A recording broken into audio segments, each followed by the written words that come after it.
Dalam surah Al-Ma'idah ayat 15 Allah mengatakan qad ja'akum minallahi nurun wa kitabun mubin. Telah datang kepada kamu cahaya dari Allah dan kitab yang nyata. Ulama tafsir mengatakan nur yang dimasukkan dalam ayat itu adalah Nabi Muhammad sallallahu alaihi wasallam. Ya. Maka seperti mana kita kata bulan bercahaya, kita tidak menafikan adanya aspek fizikal pada dia. Kerana unsur yang dominan pada bulan adalah cahaya. Kita kata cahaya bulan. Begitu juga dengan Rasulullah sallallahu alaihi wasallam. Bila kita kata manusia bercahaya, Syekh Ali Jum'ah mengatakan, yang disebutkan oleh Allah Taala di dalam Al-Quran. Maka kita menetapkan apa yang Allah SWT tetapkan untuk Rasulullah sallallahu alaihi wasallam tanpa kita menafikan sifat kemanusiaan Rasulullah sallallahu alaihi wasallam yang pada dirinya ada unsur tanah, juga ada unsur air, juga ada unsur angin. Tapi apakah unsur yang paling dominan pada Rasulullah? Cahaya.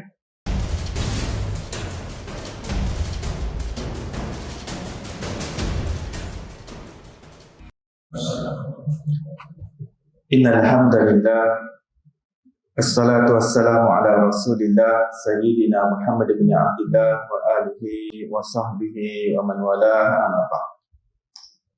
Subhanaka la ilma lana illa ma 'allamtana innaka antal alimul hakim. Rabbi shrah li sadri wa yassir li amri wa hlul 'uqdatam min lisani yafqahu qawli. Allahumma salli ala sayyidina Muhammad al-Fatih lima ughliq wal khatim lima sabaq nasiril haqqi bil haqq wal hadi ila siratikal mustaqim wa ala alihi haqqa qadrihi wa miqdarihi al-'azim. Allahumma anfa'na bima 'allamtana wa 'allimna alladhi ma yanfa'una. Allahumma faqihna fid din wa 'allimna at-ta'wil. Allahumma inna nas'aluka 'ilman nafi'an wa rizqan wasi'an wa na'udzu bika min 'ilmin la yanfa' min qalbin la yakhsha'. Allahumma aftah 'alaina futuhal 'arifin wa rzuqna fahman nabiyyin wa hifzal mursalin wa imanal muttaqin arhamar rahimin. Allahumma nawwir qulubana bi'ilmik was'alil abdanana fi ta'atik. Allahumma aftah 'alaina fathan qariba fi 'ulumil aqliyati wan naqliyah bi jahi sayyidina wa maulana Muhammadin khairil bariyah sallallahu alaihi wasallam. Walhamdulillahi rabbil alamin. Alhamdulillah, segala puji bagi Allah Subhanahu wa taala, pencipta tujuh petala langit dan tujuh petala bumi dan segala perbendaharaan yang berada di antaranya. Selawat dan salam ke atas Nabi junjungan besar kita, kekasih kita Nabi Muhammad sallallahu alaihi wasallam, dan ke atas ahli keluarga baginda dan ke atas para sahabatnya dan ke atas mereka yang mengikuti jalan mereka yang terdahulu dengan cara yang terbaik sehingga hari kiamat. Alhamdulillah, muslimin muslimat yang dirahmati Allah Subhanahu wa taala, syukur kita malam ini dihimpunkan dalam rumahnya dan didudukkan dalam majlis ilmu untuk kita sama-sama bermuzakarah, perkongsian ilmu berkenaan dengan Isra dan Mi'raj Nabi Muhammad sallallahu alaihi wasallam. Isra dan Mi'raj adalah salah satu daripada mukjizat baginda sallallahu alaihi wasallam yang agung. Namun ada lagi yang lebih agung berbanding Isra dan Mi'raj, iaitu mukjizat baginda sallallahu alaihi wasallam yang paling hebat adalah Al-Quran. Ya, baginda mempunyai banyak mukjizat. Ada Isra Mi'raj, ada terbelahnya bulan, ada keluarnya air daripada jari jemari Nabi sallallahu alaihi wasallam, ada berbicaranya unta dan juga haiwan-haiwan kepada Nabi sallallahu alaihi wasallam. Batu-batan memberi salam kepada Rasulullah sallallahu alaihi wasallam, dan banyak lagi. Yang mana mukjizat-mukjizat itu kita sudah tidak dapat lihat dengan mata kepala kita. Ya, para sahabat mereka dapat mendengar batu-batan memberi salam kepada Rasulullah. Para sahabat dapat mendengar tangisan dari tunggul kurma yang menangis kerinduan kepada Nabi sallallahu alaihi wasallam. Sahabat dapat menyaksikan unta, rusa, biawak pasir, yakni dog, berbicara dengan Nabi SAW. Dan kita tidak dapat melihat mukjizat-mukjizat tersebut, tetapi yang berada di hadapan kita itu adalah mukjizat yang lebih besar daripada itu semua, iaitu Al-Quran, yang kita dapat terus membacanya, melihatnya, menggali pelajaran daripadanya, mendapat tunjuk ajar, pedoman daripadanya. Maka jika seseorang mengatakan saya tak hidup zaman sahabat, kalau saya hidup zaman sahabat, pasti iman saya lebih hebat kerana dapat lihat mukjizat Rasulullah SAW. Pertamanya dia kena bersyukur Allah Subhanahu Wa Taala tidak membangkitkan dia pada zaman sahabat. Kalau tidak, dia tidak tahu dia akan mengikut Abu Jahal ataupun Abu Lahab ataupun dapat mengikut Nabi SAW. Kerana ketika itu yang elit, kumpulan yang elit adalah yang bersama dengan Abu Jahal dan Abu Lahab. Yang mengikut Nabi SAW adalah orang-orang bawahan, hamba-hamba sahaya. Yang keduanya, mukjizat yang berada di hadapan kita itu lebih besar daripada seluruh mukjizat yang lain, iaitu Al-Quran. Maka kita hargai mukjizat tersebut. Ya. Dan Isra dan Mi'raj mempunyai pelbagai aspek dan juga angle untuk kita lihat, untuk dikutip pelajaran, iktibar dan pengajaran daripadanya. Ya. Pada malam ini saya ingin menyentuh beberapa lesson, yakni iktibar atau pengajaran yang kita dapat kutip daripada peristiwa Isra dan Mi'raj, sehingga jelas kepada kita bahawa Isra dan Mi'raj itu bukan sekadar perjalanan Nabi SAW, bukan sekadar terhenti pada keistimewaan yang khusus untuk Nabi SAW, bahkan ini juga adalah kelebihan dan fadilat untuk kita Nabi, umat Nabi SAW, untuk mengambil pelajaran daripadanya, untuk mendapat faedah dan manfaat kerohanian di dalam perjalanan jiwa kita menuju Allah Subhanahu Wa Taala. Bagaimana dengan peristiwa Isra dan Mi'raj dapat membantu kita untuk hati kita tiba kepada Allah Subhanahu Wa Taala.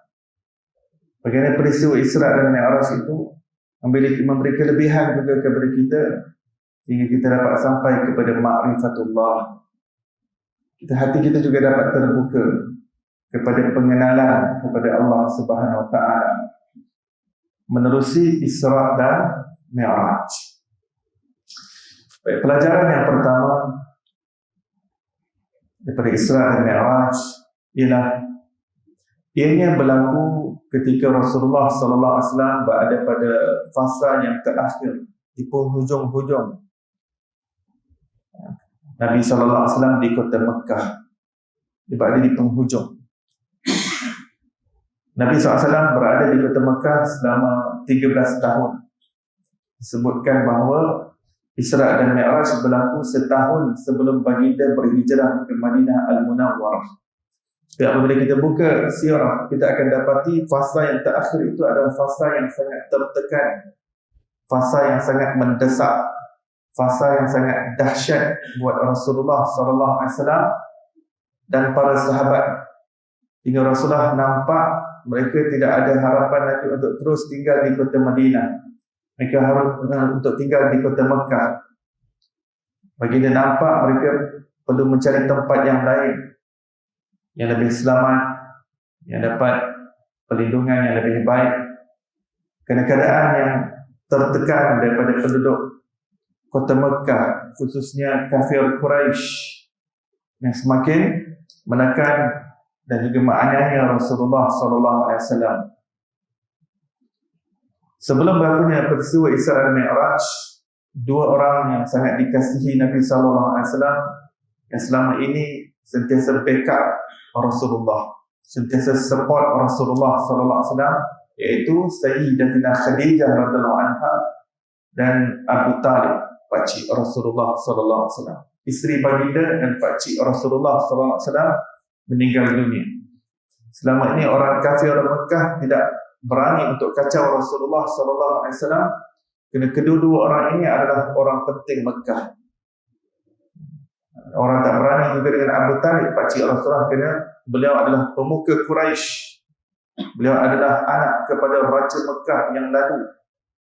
Abu Talib adalah anak kepada Abdul Muttalib. Oleh kerana itu Abu Talib mempunyai peranan yang penting.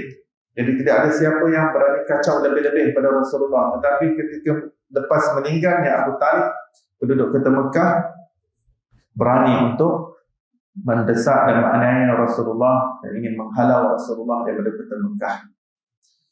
Dan Rasulullah SAW cuba meninjau di Kota Taif kalau di sana dapat menerima Nabi SAW dan para sahabatnya untuk bertempat tinggal di sana. Dan akhirnya Rasulullah juga dihalau, dihambat, dilontar, dilempar dengan batu batan.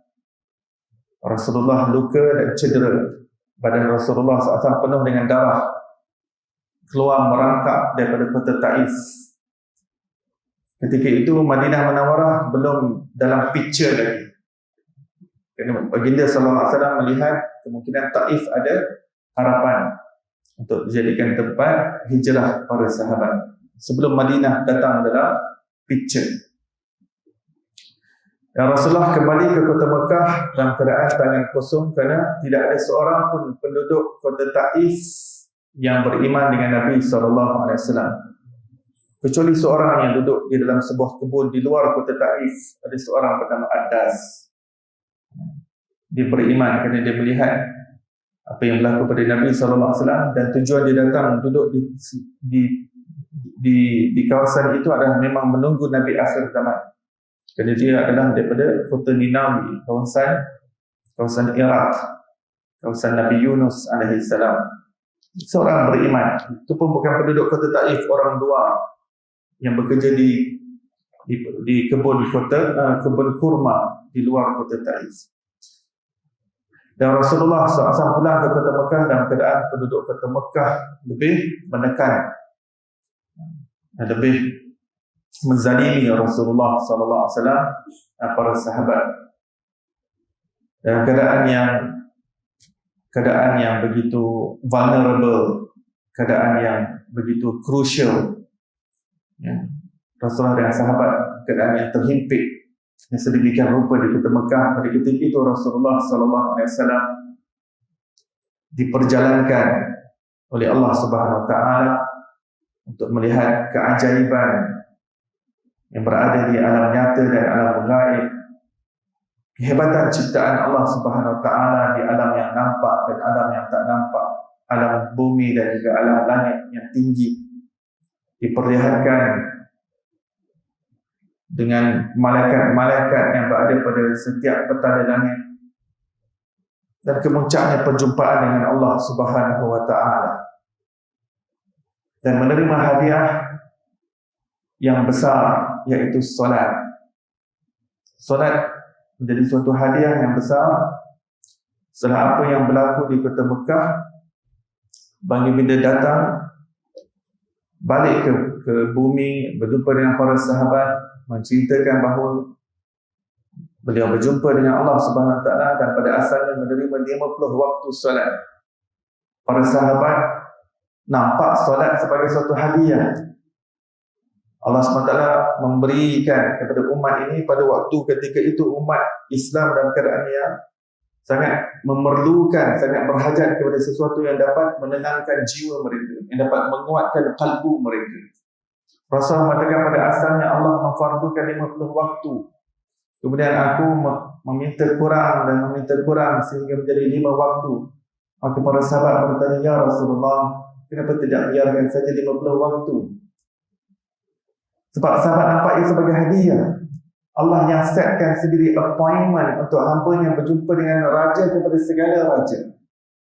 Yang mana solat adalah istana pertemuan antara kita dengan Allah Subhanahu Wa Taala. Kita mengadu dengan Allah, kita bermunajat dan berbisik-bisik kepada Allah, kita berbicara dan berdialog dengan Allah Subhanahu Wa Taala dalam solat. Allah dah setkan 50 waktu, ya Rasulullah, kenapa tidak terima 50 waktu? Rasul mengatakan di atas saranan Nabi Musa AS yang beliau telah uji bahawa umatnya tidak tahan. Aku khawatir umatku kebanyakannya tidak sanggup untuk mengerjakan 50 waktu. Tapi kami sanggup untuk mengerjakan, ya Rasulullah. Ya kamu, wahai sahabat. Tapi aku tidak mengetahui bagaimana generasi umat setelah ini. Tetapi Allah SWT telah menjanjikan kepadaku 5 waktu solat itu ada setara pahalanya dengan 50 waktu solat. Kerana setiap amalan Allah Ta'ala gandakan 10 kali ganda sekurang-kurangnya untuk setiap ibadah dan setiap amal yang dilakukan oleh umatku.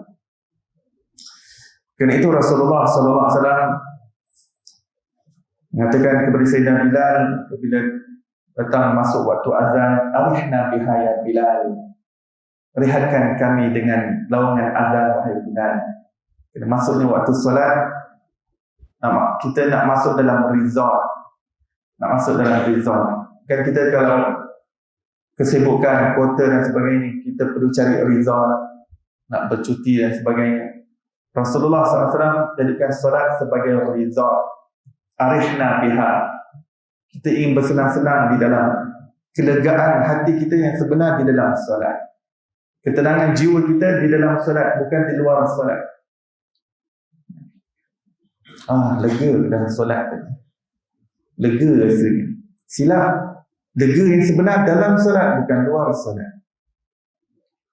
Hakikat kelegaan hati yang benar. Rasulullah mengatakan, qurratu aini ju'ilat qurratu aini fi salat. Penyejuk mataku adalah di dalam solat. Fi salat, di dalam solat, kata Rasulullah. Rasulullah tak kata pada solat, dengan solat. Fi salat, dalam solat. Dalam solat ada penyejuk jiwa kita, penyejuk hati kita, ketenangan, kedamaian, ketenteraman, kesentosaan di dalam solat. Kerana itu dalam sebuah hadis, para sahabat mengatakan apabila berlaku sesuatu perkara kepada Rasulullah SAW, kadang-kadang angin bertiup saja, Rasulullah terus meluru ke arah masjid untuk mengerjakan salat. Wa idza hadathahu amrun faza'a ila salat. Jika ada apa-apa berlaku, maka Rasulullah SAW akan bergegas meluru ke masjid untuk mengerjakan salat. Nampak macam gerhana, nak gerhana cepat-cepat masuk dalam salat, takut-takut nak kiamat. Sahabat mengatakan kalau ada angin kencang sedikit, Rasulullah khawatir ini tanda kiamat nak datang. Rasulullah cepat-cepat masuk dalam masjid untuk mengerjakan solat. Ya. Solat yang dimasukkan di situ solat sunat. Maksudnya solat ini menjadi penyejuk hati. Sudah tentu solat yang wajib itu adalah lebih hebat, kerana ini adalah pertemuan antara kekasih dan pecinta. Bila Allah menjadi kekasih kita, maka kita sebagai seorang pecinta sudah tentu sesuatu yang telah disetkan sebagai dating.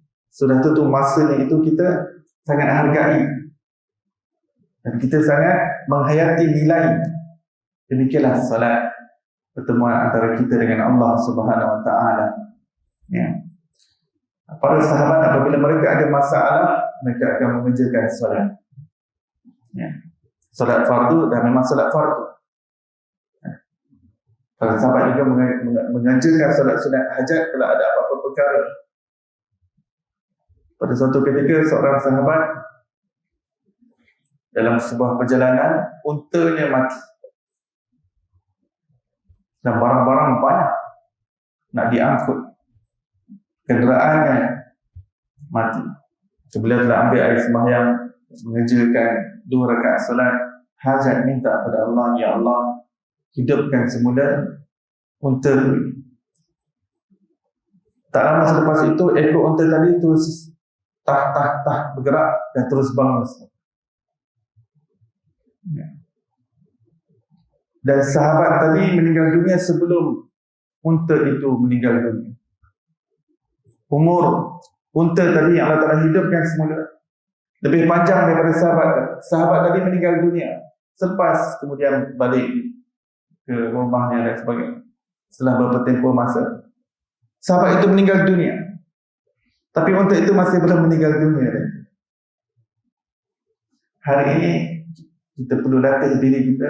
Ada apa-apa yang berlaku pada diri kita, pertama sekali kita cari Allah Subhanahu Wa Taala.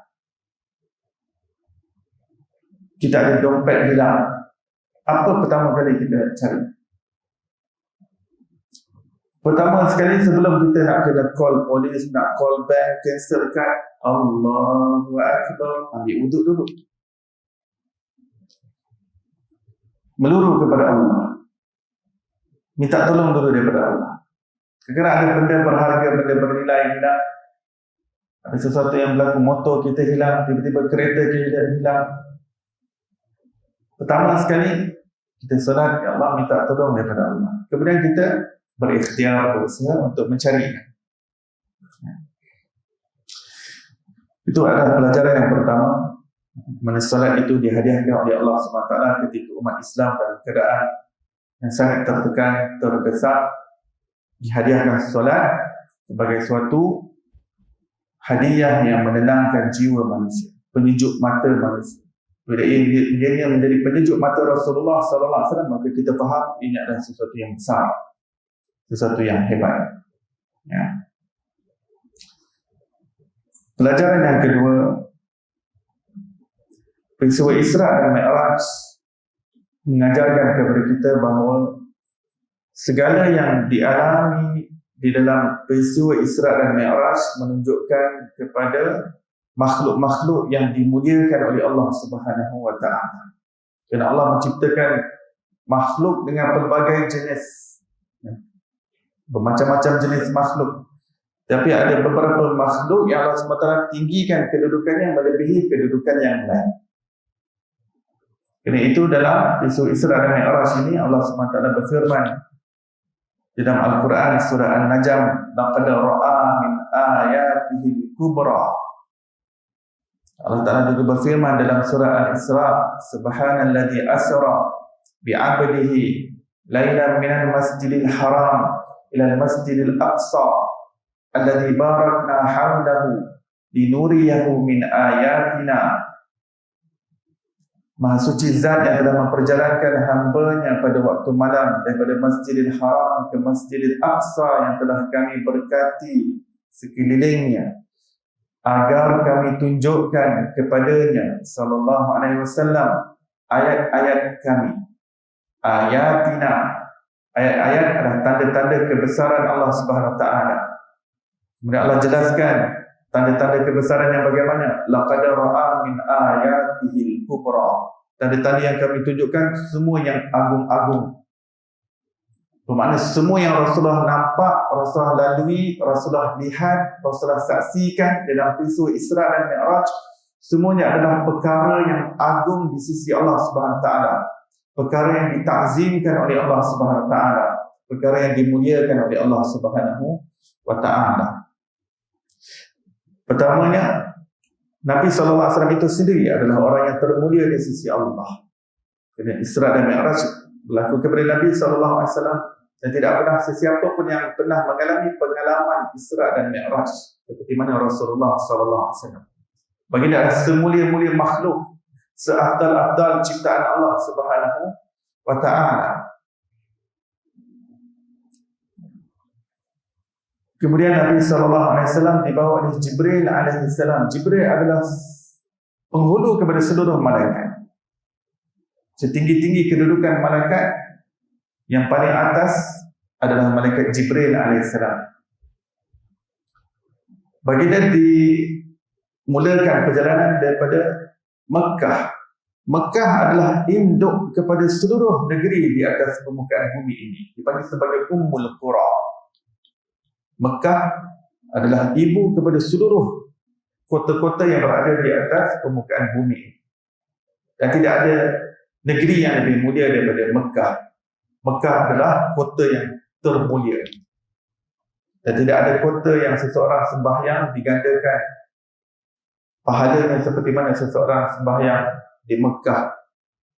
Dan di Mekah itu yang paling mulia adalah kawasan Masjidil Haram. Dan Masjidil Haram yang termulia adalah di Kaabah. Di Kaabah yang termulia adalah di Hajar al-Aswad.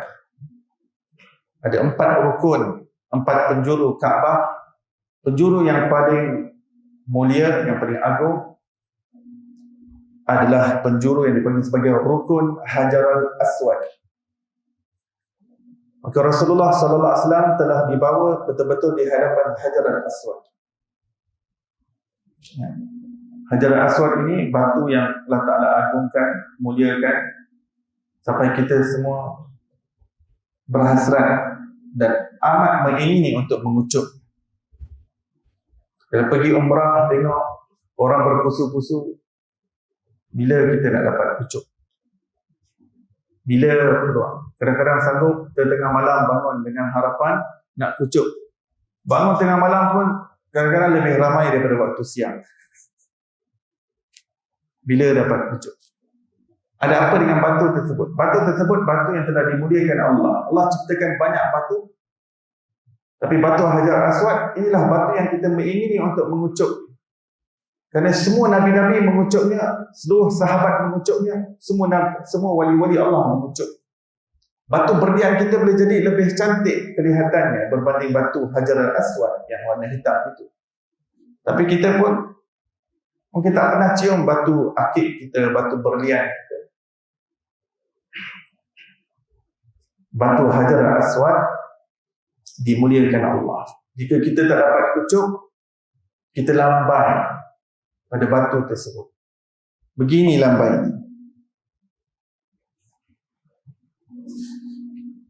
Bila kita lalu kawasan Rukun Hajar Aswad, kita bukan lambai pada abang polis yang jaga di situ ya. Kita lambai pada batu, seriously, kita lambai pada batu. Sebab batu itu bukan sebarang batu, batu yang dimuliakan oleh Allah Subhanahu Wa Taala. Maka Nabi Muhammad SAW selepas daripada kota Mekah dengan Burak telah pergi ke kota Yathrib. Tempat apa ini wahai Jibril? Inilah tempat yang kamu dan para sahabatmu akan berhijrah nanti. Maka lalu di kawasan Yathrib yang kemudian bertukar nama menjadi Madinah Al-Munawwarah. Nama asalnya Yathrib. Maka setelah kota Mekah, negeri yang termulia adalah Madinah Munawwarah.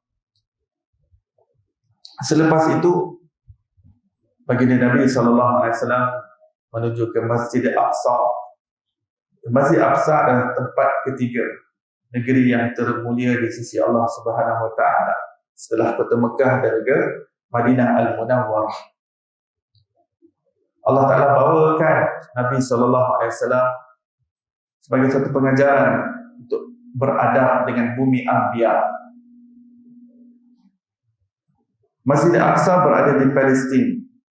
Palestin adalah Ardul Anbiya, bumi para Nabi-Nabi. Rasulullah boleh saja terus dibawakan menuju ke langit daripada Mekah, daripada Madinah terus tanpa pergi ke Masjid Aqsa. Tapi ada adab yang Allah SWT ajarkan kepada Nabi SAW. Lalu sekaligus mengajarkan kepada kita untuk beradab dalam perjalanan kita menuju Allah Subhanahu Wa Taala. Kita perlu beradab dengan orang-orang yang terdahulu, ulama-ulama yang terdahulu, para awliya Allah Subhanahu Wa Taala yang terdahulu. Jangan mencaci para ulama yang terdahulu. Nabi SAW telah dibawa ke Masjid Aqsa di Palestin itu. Namun Rasulullah juga dibawa kepada beberapa tempat untuk menghormati tempat-tempat yang mulia. Tempat-tempat yang mulia, Allah yang muliakan tempat tersebut kerana ada keterkaitan dengan orang-orang yang mulia. Seperti tempat kelahiran Nabi Isa AS di Bethlehem. Rasulullah dibawa oleh Jibril. Jibril AS mengatakan, turun daripada Burak wahai Muhammad dan kerjakan 2 rakaat di sini. Tempat apa ini wahai Jibril? Ini tempat yang barakah, tempat yang berkat. Ini tempat kelahiran Nabi Isa AS. Bayangkan kalau tempat kelahiran Nabi Isa sudah sedemikian berupa, bagaimana dengan kelahiran Nabi Muhammad SAW? Kalau kelahiran, tempat kelahiran Rasulullah dimuliakan dalam bentuk Isra dan Mi'raj, boleh kita bayangkan bagaimana keadaan kedudukan maulid dan kelahiran Nabi Muhammad SAW. Dan kemudian di dalam Palestin barulah Rasulullah SAW dimasukkan ke dalam Masjid Aqsa dan menjadi imam kepada solat. Namun menjadi imam kepada solat ini setelah balik berangkat ke Mi'raj, menembus ke langit daripada Masjid Aqsa. Tapi ulama mengatakan yang menjadi imam kepada solat yang di belakangnya makmum-makmum daripada para nabi-nabi adalah ketika pulang daripada Mi'raj sebelum baginda sallallahu alaihi wasallam balik ke Mekah. Dan Buraq hanya menemani Rasulullah sampai di Masjidil Aqsa sahaja. Buraq hanya dapat menemani sampai di Masjid Aqsa dan di situ ditambat. Hari ini ramai pelancong Malaysia yang tahu tentang tempat tambat tersebut. Kepada sesiapa daripada kita yang berpeluang di sana, kita boleh tanya guide kita ataupun imam Masjid Aqsa itu, boleh tunjukkan saya di mana tempat tambat Buraq. Buraq patutnya sudah tak perlu ditambat, sebab Buraq ini ciptaan yang ajaib, Buraq. Tetapi Rasulullah sallallahu alaihi wasallam mengajarkan kepada kita untuk usaha atas asbab. Tambat dahulu, baru bertawakal pada Allah Subhanahu Wa Taala. Itu kamu berikhtiar, kamu berusaha. Kerana natijah daripada usaha itu serahkan kepada Allah Subhanahu Wa Taala keputusan. Buraq. Kalau unta kita faham, kita perlu tambat dahulu baru bertawakal. Tapi sampaikan Buraq yang memang dah ciptaan cahaya. Buraq ini daripada ciptaan cahaya. Dan kecepatannya kecepatan cahaya. Dan Buraq dapat bersama dengan Jibril alaihissalam, kerana Jibril juga adalah ciptaan cahaya. Dan Rasulullah SAW manusia yang juga ada unsur tanah padanya, tetapi unsur cahaya yang pada diri Rasulullah SAW adalah lebih hebat berbanding Buraq dan juga malaikat Jibril alaihissalam. Kerana apa? Kerana selepas daripada Masjid Al-Aqsa, Buraq sudah tidak dapat bersama dengan Jibril alaihissalam dan Nabi Muhammad sallallahu alaihi wasallam. Kerana cahaya Buraq tidak dapat menyamai cahaya Nabi sallallahu alaihi wasallam dan juga malaikat Jibril. Mereka tembus ke alam langit yang tinggi. Apabila kita sebut alam langit, ia bukan alam fizikal. Bila kita kata 7 petala langit dan 7 petala bumi, apabila kita sebut langit, ia sudah bukan alam fizikal kita. Dia bukan alam nyata di sini. Dia alam pada dimensi yang tinggi. Kerana kalau ia fizikal, bermakna kalau kita ada roket yang boleh terus-menerus terbang, terus-menerus naik, sudah tentu boleh tembus ke langit yang pertama. Tapi itu bukan hal keadaan langit. Kerana setinggi mana pun roket boleh pergi. Atau kata Superman. Kata Superman boleh terbang non-stop. Adakah dia boleh tiba ke langit yang pertama? Jumpa pintu langit pertama. Di langit pertama ada Nabi Adam. Kemudian dia terbang lagi. Now we are talking about Superman. Kita tengah cerita tentang Superman. Dia terbang lagi pada langit yang kedua. Adakah jumpa pintu langit kedua? Pintu langit kedua dijaga oleh Nabi Isa dan Nabi Yahya. Langit ketiga, pintunya dijaga oleh malaikat dan juga Nabi Yusuf AS. Pada langit yang keempat, Nabi Idris. Langit yang kelima, Nabi Harun. Langit yang keenam, Nabi Musa. Langit yang ketujuh, Nabi Ibrahim AS. Saya ingin tanyakan, adakah kalau Superman terus-menerus terbang non-stop, adakah dia jumpa pintu-pintu langit ini dan Nabi-Nabi ini? Tidak. Kerana semua langit itu berada pada dimensi yang lain, luar daripada dimensi alam nyata kita. Dia alam gaib yang tinggi. Alam gaib bermakna dia berada pada luar jangkauan alam nyata ini. Rasulullah telah dibawa tembus ke alam langit itu.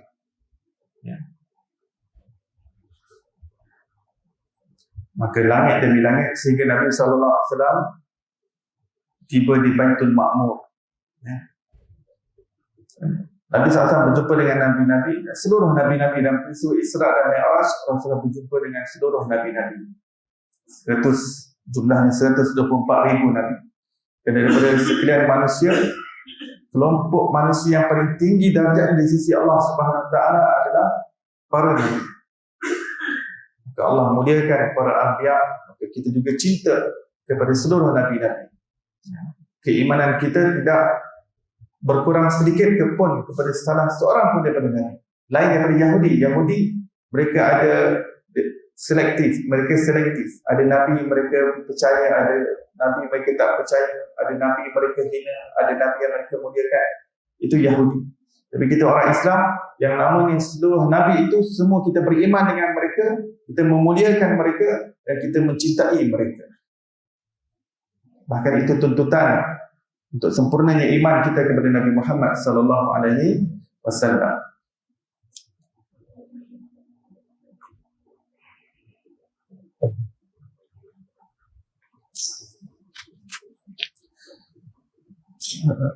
Dan ketika Rasulullah berada di hadapan Hajar al-Aswad, kita patah balik sedikit, Rasulullah dibelah dada oleh Jibril AS dan mengeluarkan hati Nabi SAW dan dibasuh di dalam air Zam-Zam. Ini menunjukkan air Zam-Zam adalah air yang mulia di sisi Allah Subhanahu wa Ta'ala. Air Zam-Zam terlibat dalam peristiwa Isra dan Mi'raj. Sebab itu kita muliakan air Zam-Zam melebihi air yang lain. Kita terkilan kalau balik daripada umrah kita tak dapat bawa air Zam-Zam, bukan? Sebab mulianya air Zam-Zam tersebut. Dan sepanjang kita berada di Mekah, di Madinah, sekejap kita berhenti, kita nak minum air Zam-Zam. Lalu di kawasan tiang masjid, kita nak minum air Zam-Zam. Air Zam-Zam, air yang dimuliakan Allah Subhanahu wa Ta'ala. Allah tak gunakan air yang lain. Allah tak perintahkan Jibril AS untuk gunakan mana-mana air untuk basuh kalbu Nabi Muhammad sallallahu alaihi wasallam.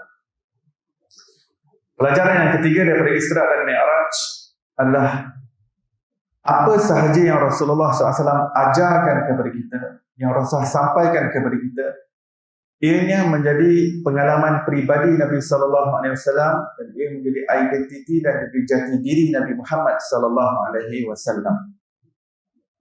Sehingga segala ilmu yang Rasulullah sampaikan, ianya tidak terpisah daripada diri Nabi Muhammad sallallahu alaihi wasallam itu sendiri. Sama ada ianya menjadi identiti dan jati diri Nabi sallallahu alaihi wasallam ataupun ianya merupakan pengalaman peribadi Nabi Muhammad sallallahu alaihi wasallam. Sudah azan? Ya. Baik, kita berhenti sebentar untuk mengambil laluan kepada azan.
Allah.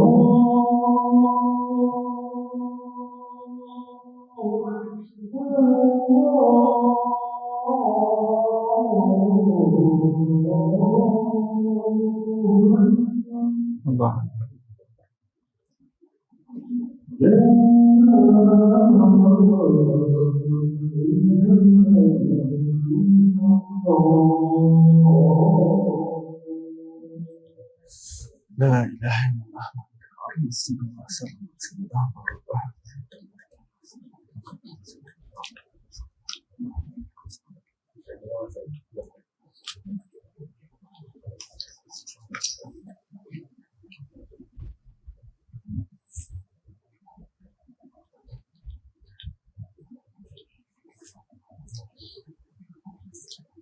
Peristiwa Isra dan Mi'raj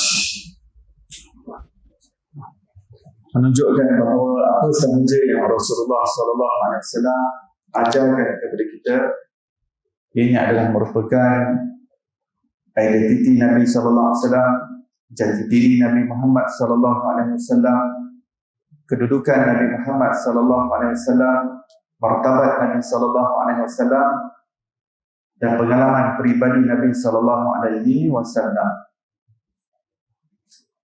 Sebagai contoh, pembelahan dada yang berlaku sebentar tadi saya sebutkan, Rasul dibaringkan di hadapan Hajar al-Aswad, dibelah oleh Jibril AS di dada baginda dan dikeluarkan qalbu Rasulullah, hati Rasulullah sallallahu alaihi wasallam, dan dibasuh di dalam bekas emas yang dibawa daripada syurga, di dalamnya air Zam-Zam. Penyucian hati adalah sesuatu aspek yang penting yang Rasulullah sallallahu alaihi wasallam ajarkan kepada umat ini. Sehingga tazkiyatun nafs, iaitu penyucian hati, penyucian jiwa itu berlaku secara real kepada Nabi sallallahu alaihi wasallam. Allah SWT tunjukkan bahawa penyucian hati itu Allah Ta'ala aturkan untuk Nabi sallallahu alaihi wasallam bukan sahaja daripada sudut kerohanian, tetapi secara fizikal diperlihatkan. Para sahabat sentiasa dapat melihat belahan dada yang ada pada dada Rasulullah SAW itu kesan jahitan, kesan jahit daripada Jibril AS. Dan tempat itu ditumbuhi bulu-bulu halus daripada pertengahan dada sehingga ke pusat Rasulullah SAW. Bila Rasulullah terlepas pakaian, sahabat kita kami dapat melihat kesan jahitan tersebut. Pembelahan dada berlaku sebanyak 4 kali dalam hidup Rasulullah SAW sejak baginda kecil ketika di dalam penjagaan Halimah Sa'diyah, kemudian ketika baginda kanak-kanak, kemudian remaja, kemudian ketika usia dewasa, 4 kali. Jadi tazkiyatun nafs itu bukan sekadar sesuatu yang diajarkan, tetapi ia berlaku secara empirical, secara real kepada Nabi sallallahu alaihi wasallam. Rasul mengajarkan kepada kita untuk beriman kepada Allah, mengenalkan kita kepada Allah. Dalam keadaan Rasulullah sendiri pernah berjumpa dengan Allah Subhanahu wa taala. Tidak ada sesiapa yang pernah berjumpa dengan Allah. Tidak ada sesiapa yang pernah melihat Allah. Ketika di Sidratul Muntaha, Malaikat Jibril AS mengatakan, "Wahai Muhammad, setelah daripada ini hanya engkau sahaja yang dapat menembusinya." Dan perhentian aku hanya sampai di sini sahaja, wahai Muhammad. Aku dapat menemanimu hanya sampai di sini sahaja. Rasulullah mengatakan sampai di sini sahaja. Kemudian Rasulullah bertanya, adakah kau pernah melihat Allah? Sebab selama ini yang membawa wahyu kepada Nabi, bahkan kepada sekalian Nabi-Nabi yang terdahulu adalah Jibril AS. Rasulullah bertanya, ya Jibril, hal tara rabbak? Adakah kamu pernah melihat Allah, wahai Jibril? Demi Allah, aku tidak pernah melihat Allah, wahai Muhammad. Antara aku dengan Allah ada 70,000 hijab daripada nur. Kalau aku menembusi satu lapisan daripadanya, aku akan terbakar hangus menjadi debu dan juga abu. Maka Rasulullah SAW dapat menembusi lapisan demi lapisan nur, kerana sifat kecahayaan Nabi Muhammad SAW itu lebih hebat daripada kecahayaan malaikat Jibril AS. Jika tidak, bagaimana mungkin Rasulullah dapat melalui ini semua dalam keadaan yang sangat pantas kilat. Sudah tentu kelajuannya kelajuan cahaya. Di sini kita dapat melihat betapa Rasulullah itu seorang manusia, tetapi manusia yang dalam Al-Quran mengatakan Rasulullah adalah orang yang nur menerangi, wasirajan munira. Allah Ta'ala mengatakan, ya ayuhan nabiyyu inna arsalnaka syahidan wa mubashshira wa syahidan wa da'iyan ila Allah biiznihi wasirajan munira. Allah sendiri mengatakan Rasulullah itu adalah orang yang memberi berita gembira, yang memberikan amaran peringatan, menjadi saksi dan menyeru manusia kepada Allah dengan izinnya. Wasirajan munira. Rasul adalah lampu cahaya yang menerangi, munir daripada perkataan nur. Dalam surah Al-Ma'idah ayat 15 Allah mengatakan, qad ja'akum minallahi nurun wa kitabun mubin. Telah datang kepada kamu cahaya dari Allah dan kitab yang nyata. Ulama tafsir mengatakan nur yang dimasukkan dalam ayat itu adalah Nabi Muhammad SAW. Ya. Maka seperti mana kita kata bulan bercahaya, kita tidak menafikan adanya aspek fizikal pada dia. Kerana unsur yang dominan pada bulan adalah cahaya. Kita kata cahaya bulan. Begitu juga dengan Rasulullah SAW. Bila kita kata manusia bercahaya, Syekh Ali Jum'ah mengatakan yang disebutkan oleh Allah Ta'ala di dalam Al-Quran. Maka kita menetapkan apa yang Allah SWT tetapkan untuk Rasulullah SAW tanpa kita menafikan sifat kemanusiaan Rasulullah SAW yang pada dirinya ada unsur tanah, juga ada unsur air, juga ada unsur angin. Tapi apakah unsur yang paling dominan pada Rasulullah? Cahaya. Seperti mana yang disifatkan di dalam Al-Quran untuk baginda SAW. Tidak mungkin mana-mana daripada umat ini yang menafikan sifat cahaya yang daripada diri Nabi SAW. Semalam saya ada buka kitab Syama'il Tirmidzi, Mudzakarah kitab Syama'il Tirmidzi. Imam Tirmidzi membawakan sekalian banyak hadis-hadis. Para sahabat mengatakan apabila kami melihat wajah Rasulullah lebih bercahaya daripada bulan pada waktu malam. Dan apabila Rasulullah berbicara, seolah-olah kami nampak ada cahaya keluar daripada celah-celah gigi Nabi SAW. Sahabat mengatakan kadang-kadang kami tak nampak jelas hidung Rasulullah SAW bagaimana bentuknya kerana cahaya yang ada pada hidung Rasulullah SAW. Dan kitab hadis yang lain menyatakan pada suatu malam Rasulullah masuk dalam rumah Sayyidatina Aisyah. Pada ketika itu minyak sudah habis, minyak pelita. Siti Khadijah ketika itu sedang mencari-cari jarumnya kerana beliau sebelum itu sedang menjahit. Tiba-tiba minyak pelita pula habis di meraba-raba kawasan tanah mencari jarumnya. Pada ketika itu Rasulullah muncul dan cahaya yang ada pada wajah Rasulullah SAW telah menerangi ruangan tersebut sehingga Sayyidatina Aisyah radhiyallahu anha dapat melihat berkilaunya jarum yang jatuh tadi dan beliau mengutip. Dan Siti Aisyah mengatakan, ya Rasulullah, terangnya wajahmu. Rasul mengatakan, wahai Aisyah, amat malam kepada mereka yang tidak dapat melihat wajah ini di hari akhirat kelak. Maka Siti Aisyah bertanya, ya Rasulullah, siapakah mereka itu? Mereka itu adalah orang yang bakhil. Siapakah orang yang bakhil ya Rasulullah sallallahu alaihi wasallam? Orang yang bakhil adalah apabila namaku disebutkan dia tidak berselawat ke atasku. Setiap kali kita mendengar nama Nabi Muhammad sallallahu alaihi wasallam, kita berselawat. Sekurang-kurangnya yang seringkas adalah sallallahu alaihi wasallam. Atau yang lebih ringkas sallallahu alaihi. Sallallahu alaihi. Itu yang paling ringkas. Panjang sikit sallallahu alaihi wasallam. Wangikan mulut kita dengan selawat ke atas Rasulullah sallallahu alaihi wasallam. Maka Nabi sallallahu alaihi wasallam telah melepasi Sidratul Muntaha dan berjumpa dengan Allah Subhanahu wa taala. Kita jangan bayangkan Allah Subhanahu wa taala di atas langit. Kita jangan bayangkan Allah itu bertempat.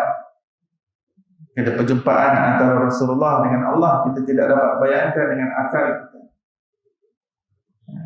Kerana Allah Subhanahu wa taala sifatnya qadim. Perjumpaan itu kita tidak dapat bayangkan dengan akal kita, kerana Rasulullah SAW sendiri apabila telah menembus ke langit, beliau telah keluar daripada ruang lingkup masa.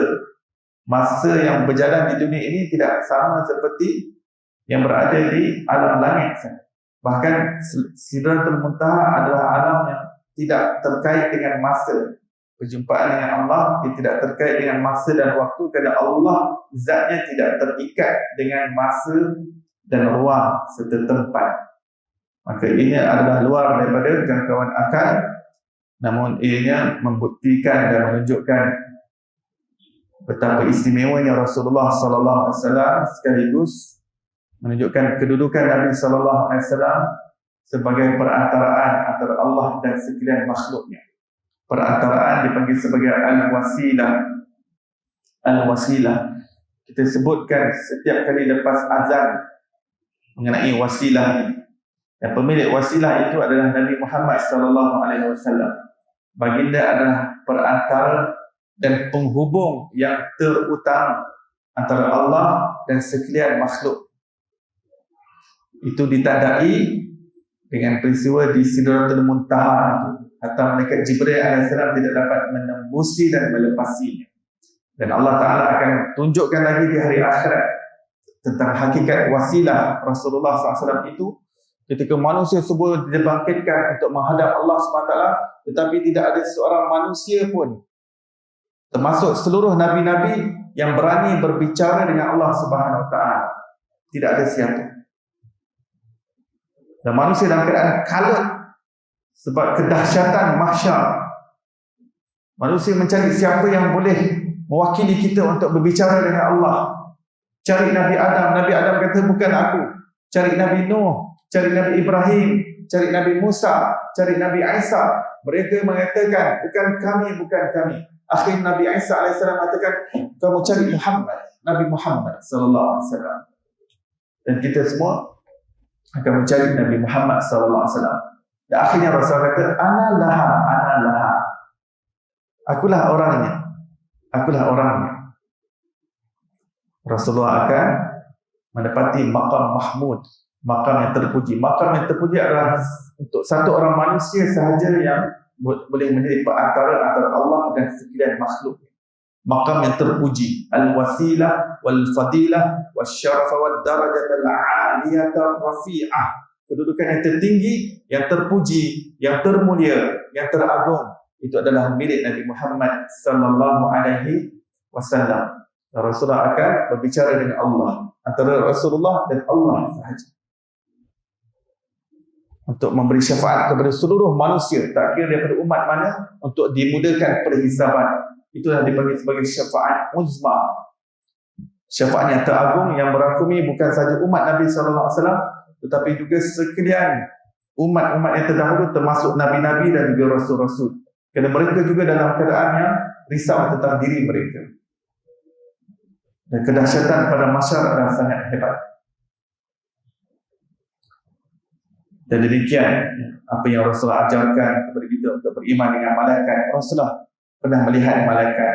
Dan besok Isra Mi'raj, Rasulullah melihat malaikat Jibril dengan rupanya yang asal.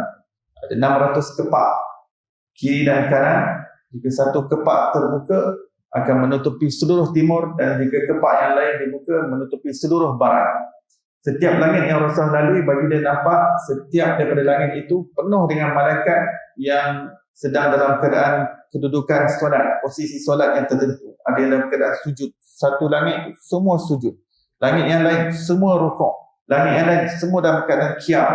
Langit yang lain semua dalam keadaan tasyahud. Jadi kita kalau solat itu, satu rakaat solat kita itu pun dah terdiri daripada seluruh ibadah para malaikat yang memenuhi langit-langit Allah Subhanahu wa ta'ala. Demikian beberapa pengajaran yang kita dapat kutip daripada Isra dan Mi'raj, dan apa yang terpenting adalah aspek penyucian hati. Perjalanan kita menuju Allah Subhanahu wa ta'ala segalanya ditandai dengan peristiwa Isra dan Mi'raj itu. Dan peristiwa Isra dan Mi'raj, penyucian hati, kita perlukan pembimbing untuk menunjuk jalan kepada kita. Jibril alaihissalam membawa Nabi SAW.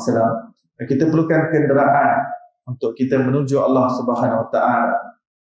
Seperti mana Buraq yang membawa Rasulullah SAW, kita juga perlu kenderaan, kita perlu ada platform, iaitu suatu platform didikan di bawah mursyid, di bawah murabbi, yang kita dapat sentiasa ditarbiyah dan diislah, ditegur jiwa kita dalam perjalanan menuju Allah Subhanahu wa ta'ala.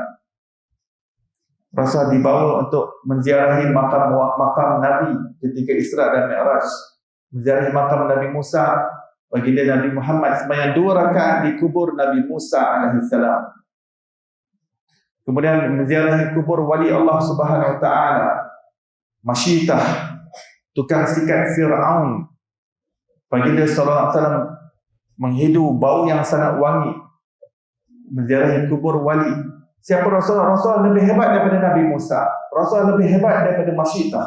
Tapi kenapa dibawa ziarah? Kerana perjalanan menuju Allah Subhanahu wa ta'ala, kita perlukan attachment dengan orang-orang yang hampir dengan Allah Subhanahu wa ta'ala. Mengambil barakah tempat yang berkat di kawasan kelahiran Nabi Isa alaihissalam, sembahyang 2 rakaat di situ.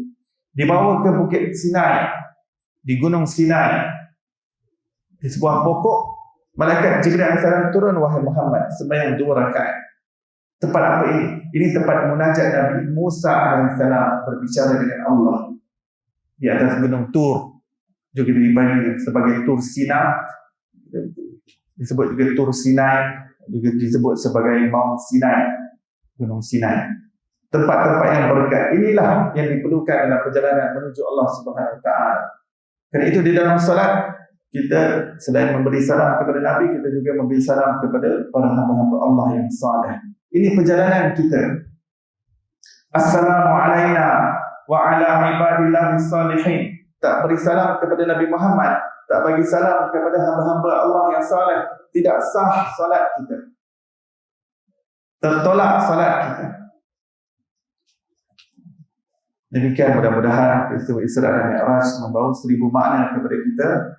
Kita ambil satu persatu daripada perjalanan itu yang mempunyai simbol yang besar di dalam penyucian hati dan tazkiyatun nafs, sehingga kita bukan baca Isra dan Mi'raj hanya sekadar tekstual yang kering semata-mata, tapi kita baca sebagai kita mengambil manfaat dan iktibar untuk faedah kerohanian kita, yang dapat bagi manfaat dalam perjalanan rohani kita sendiri menuju Allah Subhanahu wa ta'ala. Mudah-mudahan Allah Subhanahu wa ta'ala membukakan pintu makrifat kepada kita dan membuka kepada kita pintu kefahaman kepada ilmu yang zahir dan ilmu yang batin dalam ajaran yang dibawa oleh Rasulullah sallallahu alaihi wasallam, sehingga kita memperoleh cahaya daripada Allah Subhanahu wa ta'ala dalam kalbu kita dalam perjalanan untuk sampai dan tiba kepada Allah Subhanahu wa ta'ala, dan juga beradab dengan orang-orang yang patut kita beradab di tempat-tempat yang patut kita beradab dengan benda-benda dan makhluk-makhluk yang patut kita beradab, kerana Allah menetapkan kehormatan kepada mereka, dan mudah-mudahan Allah Subhanahu Wa Taala mengurniakan kita syurga di dunia ini, iaitu pintu ma'rifatullah.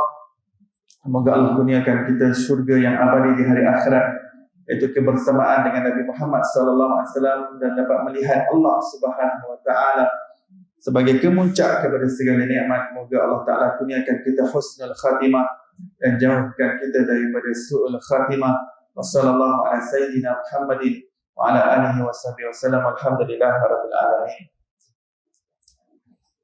Mohon didoakan Allah yarham Nur Faisal bin Ghazali yang menghembuskan nafas di akhir subuh tadi akibat serangan jantung, dan juga murabbi kami yang baru saja meninggal dunia semalam, yaitu Al-Arif Billah Al-Marhum Al-Ustaz Dasuki Ibni Muhammad. Moga-moga Allah Subhanahu Wa Taala ampuni dosa-dosa mereka, meninggikan darjat mereka, menyucikan roh dan juga rahsia jiwa mereka. Moga Allah Taala tempatkan mereka di kalangan orang-orang yang saleh, para awliya, para nabi-nabi, para anbiya. Amin ya rabbal alamin. Wa ila hadratin Nabi Mustafa sallallahu alaihi wasallam. Al-Fatihah. A'udzu billahi minasyaitonir rajim. Bismillahirrahmanirrahim. Alhamdulillahi rabbil alamin. Arrahmanir rahim. Maliki yaumiddin. Iyyaka na'budu wa iyyaka nasta'in. Ihdinas siratal mustaqim. Siratal ladzina an'amta 'alaihim ghairil maghdubi 'alaihim waladdallin. Baik, kita tahu majlis kita dan tasbih kifarah dan surah Wal-Asr. Subhanallah bihamdihi, subhanakallah bihamdika, asyhadu an la ilaha illa anta wa astaghfiruka wa atubu ilaik. Bismillahirrahmanirrahim. Wal-Asr. Innal insana lafi khusr illa alladziina aamanu wa 'amilus shalihat wa tawassaw bil haqqi wa tawassaw bis sabr. Assalamualaikum warahmatullahi wabarakatuh.